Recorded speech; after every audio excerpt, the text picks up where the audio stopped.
Hi everyone, my name is Danica Van Neal. You can call me Danica, that's fine. If you would like to email me, here is my email. So vanneald@msu.edu.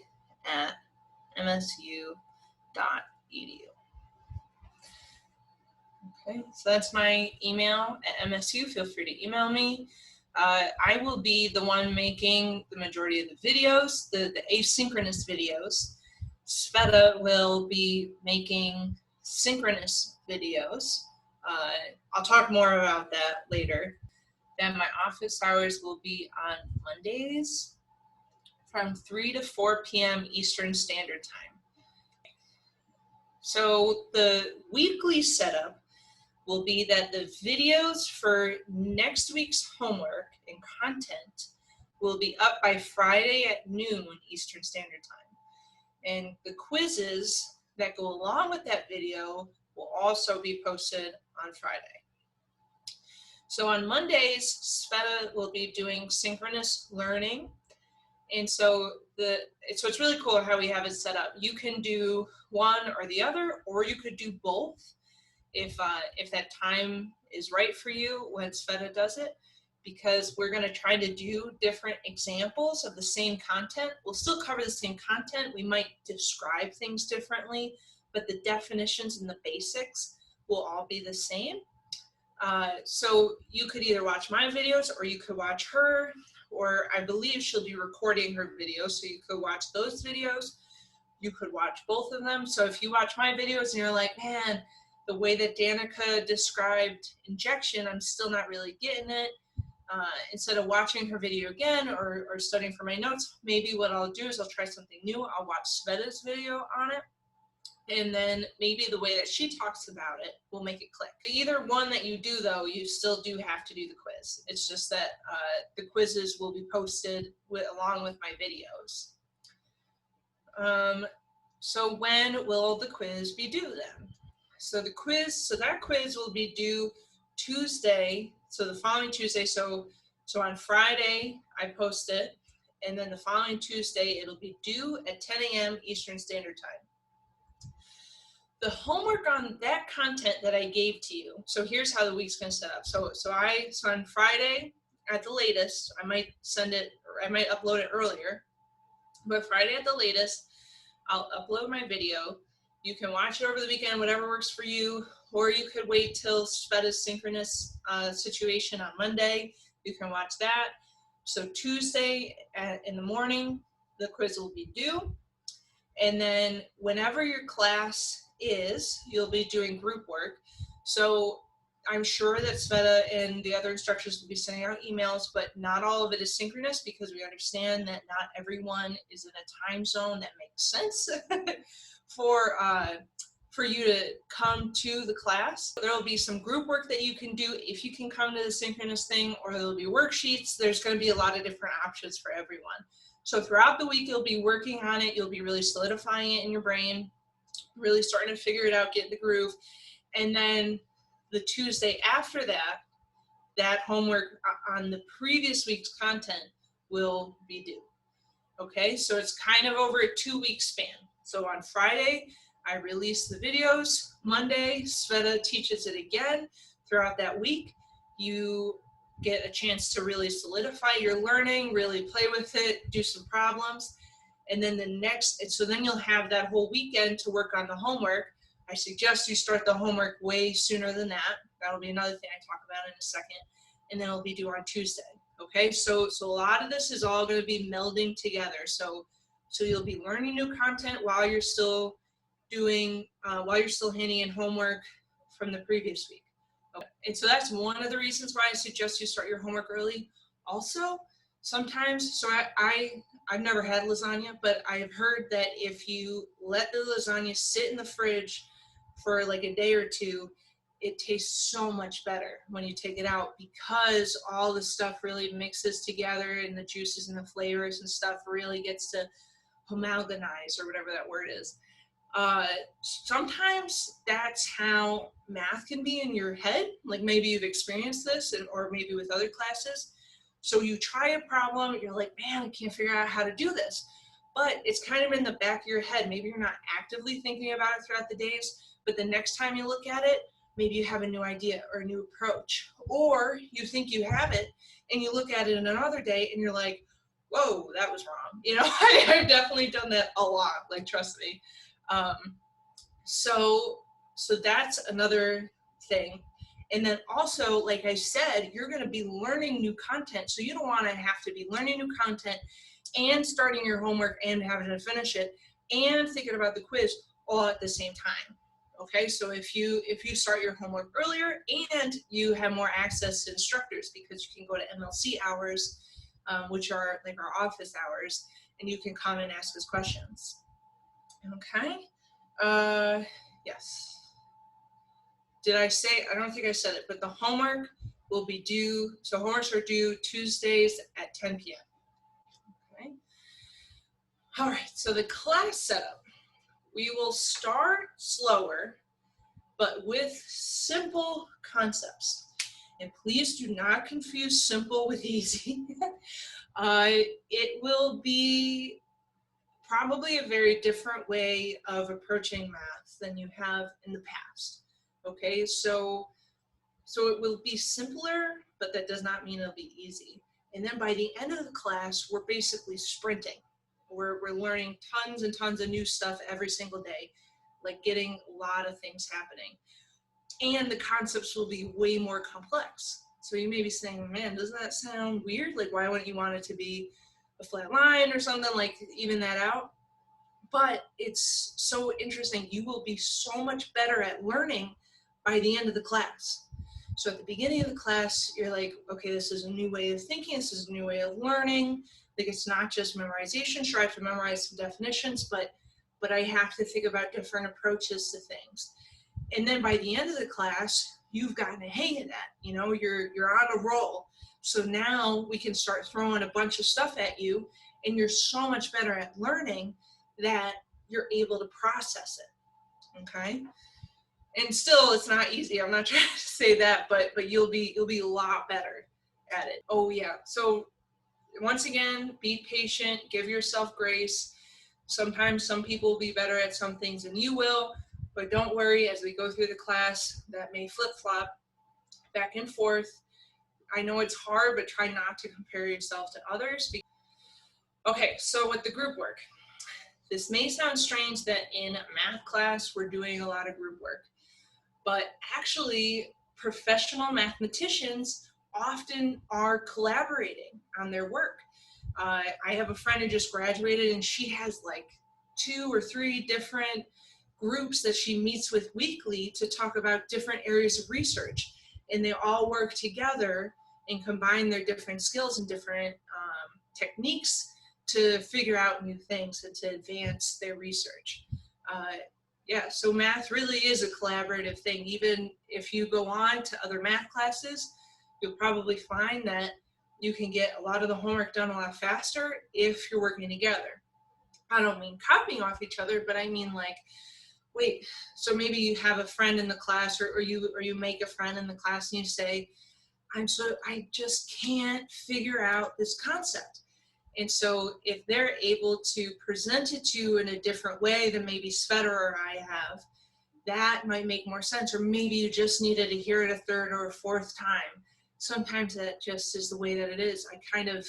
Sometimes it feels like my gears in my brain are like this, and then all of a sudden click, you know, and now things are working. And it really feels like a release in my head. It's awesome. I love that. This is why I love math. So another thing when you're working with groups is, I would say, to be aware of the words that you use. Okay. So not just at yourself and how you feel about yourself, but also towards others. Or if you're self-deprecating, it may still make someone else feel poorly. And so kind of the way that I'm thinking about this is, I don't want to make anyone feel like they can't do it, or that they're bad at math or something just because they don't understand one specific concept. Because many years from now, depending on what they do, if they continue in this, they may look back at it and be like, wow, I don't even remember when I didn't understand this. So an example that I'll give of this is when I took this class, this like kind of class at my undergrad, this class will have like two kind of main general things that you can categorize stuff in. There's like algebraic stuff, and then there's more analytic stuff that goes along with analysis. And so you'll understand this more later, but for me, I was much better at the algebraic stuff. That stuff just clicked with me. And the analysis stuff, I was like, man, I don't get this, I don't get this. And it even like continuing on, like after that class, still every time that I saw it, I felt like I understood it a little bit better, a little bit better, a little bit better. Okay. And so some of my friends, for them, it was the complete opposite, right? So the analytic stuff, the analysis, they understood that, like, boom. And the algebraic stuff, they're like, man, what the heck are they even talking about? You know, so it's great if you have a friend that's good at the other thing and you're good at one of the things, or if you start out and it feels like you're not good at either of them, don't worry, it'll take some time for you to start to understand this stuff. This stuff is hard, okay? Or else we wouldn't have a class specifically dedicated to proofs. This stuff is hard, okay? Or maybe you're good at both of them. God bless you. You know, so, and don't worry, these are not the only two sections of math, but they are very general and they usually touch a lot of different kinds of math. So the kind of math that I do is not specifically algebra, but it is very algebraic in the techniques that we use and things. Okay, so if you can help to teach someone a concept, it will help them, as long as you're patient and you're kind, you know, and it gets through. But it also does something for you. So it's like you can look up, there's neural pathway things that happen or whatever. But if you can teach it, it really clicks. Okay, so it's one thing to be absorbing stuff or to be writing things, but if you also are speaking something out loud and you're approaching from different angles to help someone understand, that will really solidify it for you and really help with your memory of it. So it's a great experience. So even if your time zone makes it difficult for you to go to the synchronous parts, maybe something you could do is you could reach out to your instructor and you could see if they could blast out an email of like, is anyone not able to go to synchronous but wants to meet up with other people? And then they could put you in contact with them and maybe you guys could organize something and just have a meeting where you guys can meet up and talk to each other about different things and try to help each other teach each other. So a couple of words that mathematicians use a lot and that I would suggest, at least in this class, to try to avoid. And don't worry, we won't be like policing this or anything, but it's just something to be aware of, is to maybe try to not use words like clearly or obviously. So I will admit I have used these words when things have not been clear and have not been obvious, but this is just kind of part of math culture. If you do use these words and someone doesn't understand the concept that you're talking about, it can be disheartening. And then that can really stifle their learning. So that's really where I'm trying to come at with this. And similarly, you probably wouldn't want someone to say that to you. You probably don't want me to be saying that during the lectures, and I will try very hard to not say it because this stuff isn't clear, it isn't obvious. It may seem that way to someone who's very seasoned in math and maybe can't even remember when they didn't understand the stuff, when they didn't know it. Like if you think back to when you first learned addition, like I don't remember when I first learned addition. Like I can probably guess I was probably like 5 or 6 or something, maybe, I don't know. But I literally cannot remember a time that I didn't know addition. Okay, so as you get older and older and older and you get into deeper and deeper math, sometimes it can be hard to remember when it was hard. So it can be hard to remember which parts of like definitions or things people are going to trip up on. So I'm going to do my best to remember back to what I had difficulty with or what I remember other students having difficulty with. and try to really elaborate on those things. But please do not be disheartened if you don't understand things. Have patience and have grace for yourself. Okay, and you can always email me questions. So clearly, obviously, of course, just things like this that may make someone feel like they can't ask questions. Okay, because math is very intimidating for a lot of people. So if you already feel intimidated and then someone's trying to present you something and you're like, well, of course, it's like this and that, blah, blah, blah, blah, blah, and in your head, you're like, well, yeah, because you would just follow like a line of logic that we've already covered in class. You might not mean it to be stifling, and you might still be open to questions or things. But if someone's sitting there and they didn't understand what you said, they're probably not going to ask a question because you said, of course, right? So it's like that whole dynamics piece. Okay, so a few things I forgot. My videos will be uploaded to YouTube and to MediaSpace, like MSU's MediaSpace. I recognize that if you are in China, you cannot access YouTube. I'm still going to upload things to YouTube, but anything that I do upload to YouTube will also be uploaded to MediaSpace. Besides the normal content, I'm also going to teach you LaTeX. So that's this right here.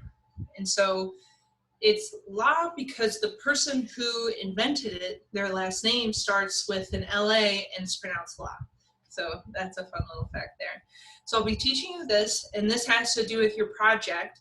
I'm hoping to release like a video or two every week, and I'm just going to be sort of walking you through it. This is something I wish that I had learned earlier in my career as an undergrad. It's super useful, at least I think that it is. You'll have to use it for your project. Okay, so the syllabus is very important. I strongly suggest that you go through it. But some quick recaps. The quizzes, the lowest 4 will be dropped out of 12. Recitation worksheets, the lowest 8 will be dropped out of 24. The homework, the lowest 4 will be dropped. We have a mini exam, 2 midterms, a final exam, a portfolio. I'm very excited about this portfolio. This class is going to be very important for the rest of the classes that you take. Okay, even more than like Calc 2 builds on Calc 1 and Calc 3 builds on Calc 2 and 1. Like this class, learning how to prove things, learning what induction is, all those different things are going to serve you for the rest of your mathematical career.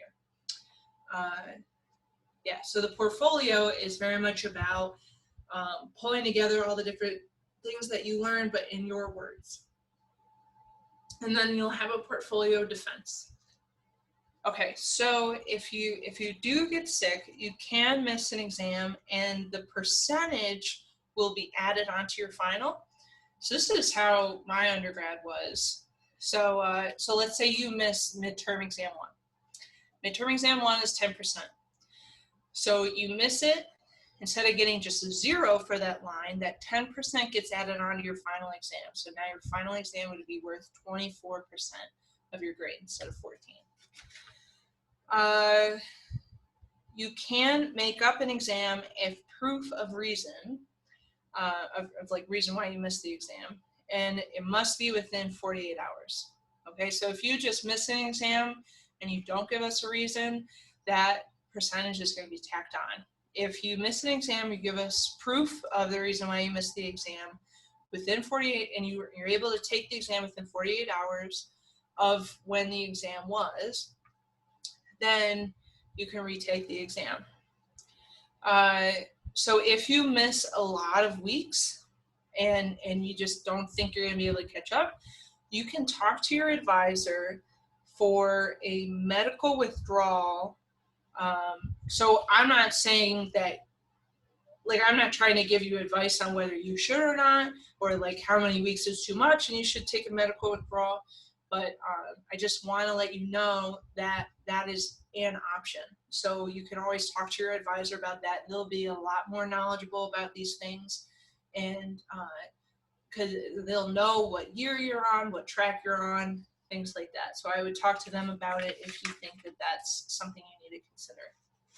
Thank you so much. Let me know if there's any problems in my videos or maybe you're having a hard time hearing me, or my closed captions, something screwed up, and you wanted to ask clarification on something, I'm going to try my best with the closed captions. I got a New York accent that's very, very messed up. It's somewhat New Jersey, somewhat New York, but then also different parts of New York. It's a lot. So I understand if it may be hard for you to understand me. So just let me know if there are any issues. Thank you very much. I can't wait to do this class. This class is a blast. This will be my 3rd time teaching it. I love it. So I hope you enjoy it too. All right. See you all in the next video. Bye.